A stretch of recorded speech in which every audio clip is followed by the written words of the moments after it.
Salut à tous, petit épisode spécial aujourd'hui puisqu'on va évoquer un jeu vidéo, à savoir Company of Heroes 3.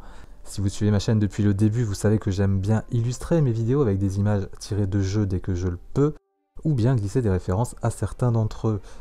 Aujourd'hui on va évoquer une série donc que j'aime particulièrement depuis le début, à savoir Company of Heroes. C'est une série de jeux développée par le studio Relic Entertainment, à qui on doit le retour de la saga Age of Empires avec l'épisode 4 sorti le mois dernier.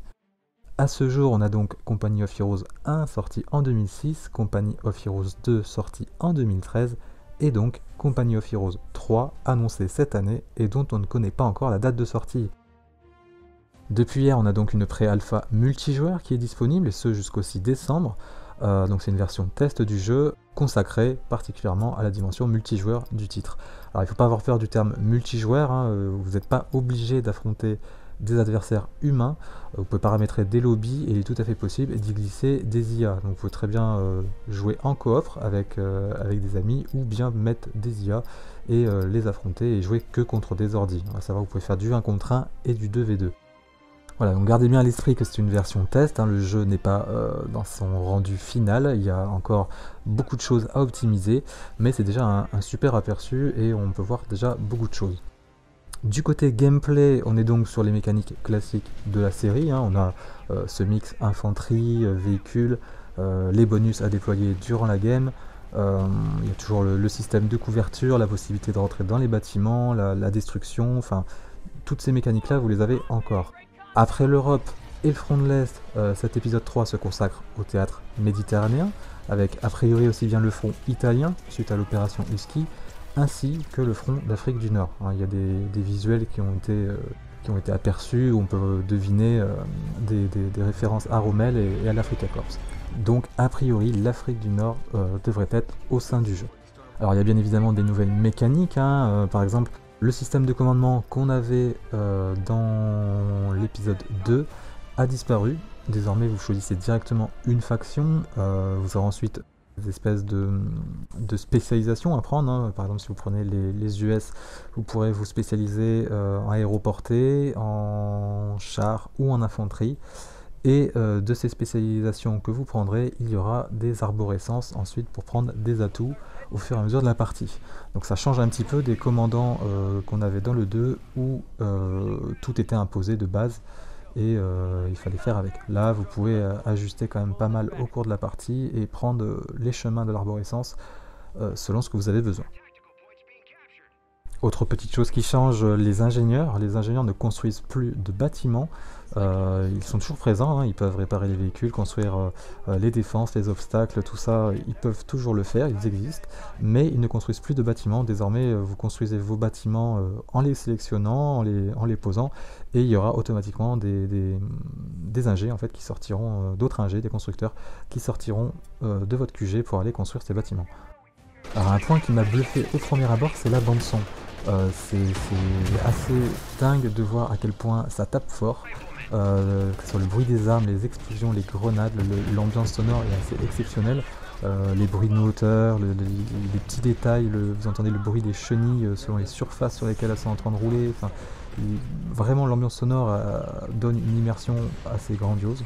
Même les lance-flammes, tout ce qui est explosif, c'est vraiment, il y a un rendu très sourd, il y a beaucoup plus de grave on dirait que d'habitude, et ça rend vraiment le titre très prenant à ce niveau-là. La bande son a l'air vraiment très bonne. Alors les graphismes sont très réussis aussi évidemment, c'est très coloré à cause du front méditerranéen qui est forcément plus coloré que le front de l'Est. On a des animations qui sont vraiment très réussies, les effets visuels, les explosions, les mouvements d'objets, la génération de particules, la gestion des lumières, tout ça c'est vraiment très beau, c'est très agréable à parcourir. Vous avez la modélisation des cartes, que ce soit avec la végétation ou les villes qui sont modélisées sont vraiment très chouettes. Et vous avez aussi un système de destruction qui est beaucoup plus poussé qu'avant. Vous voyez vraiment les impacts, si par exemple vous tirez à la roquette sur un bâtiment, vous voyez vraiment les impacts à l'endroit où la roquette tape et vous avez vraiment le bâtiment qui se détruit à cet endroit-là précis. Donc vous avez vraiment une destruction, que ce soit des façades ou des bâtiments en entier qui est vraiment très chouette. Ça fait un petit peu penser au moteur Frostbite à l'époque sur les Battlefield Bad Company. Destruction vraiment très agréable à observer, et avec bien sûr le rendu sonore qui va avec. Donc encore une fois, rien n'est parfait pour autant, hein. Il y a des ralentissements, il y a des bugs, tout n'est pas super bien optimisé, mais encore une fois, on est sur une alpha, donc on est loin de la qualité finale du jeu, et là ce qu'on peut voir aujourd'hui, c'est vraiment très prometteur. On est dans la lignée des autres épisodes, c'est beau, divertissant, et c'est immersif à souhait, donc c'est tout ce qu'on demande. Si vous avez aimé la série, les épisodes auparavant, vous aimerez forcément, et si vous ne connaissez pas la série, eh ben, c'est une bonne occasion de poser les mains dessus, de s'y essayer, parce que c'est vraiment, si vous aimez la Seconde Guerre et que vous aimez les STR, c'est vraiment un incontournable dans le genre. Voilà pour cette petite preview. Je voulais juste vous présenter rapidement Company of Heroes 3, qui est un jeu que j'attends énormément. Si vous avez l'occasion d'aller le tester, n'hésitez pas, vraiment le jeu est très bon. Après, il faut savoir qu'il est très gourmand, donc peut-être certains d'entre vous n'auront pas l'occasion de le tester. C'est aussi pour ça que je fais cette vidéo, c'était pour le présenter très rapidement. Alors bien sûr, c'est pas un test en profondeur, hein, mais je suis pas là pour faire non plus des let's play. Mais ça peut vous donner un avis en plus d'un joueur qui connaît très bien la série, donc ça peut vous donner voilà, peut-être l'envie de vous y essayer ou vous intéresser de plus près au titre qui s'annonce vraiment très prometteur.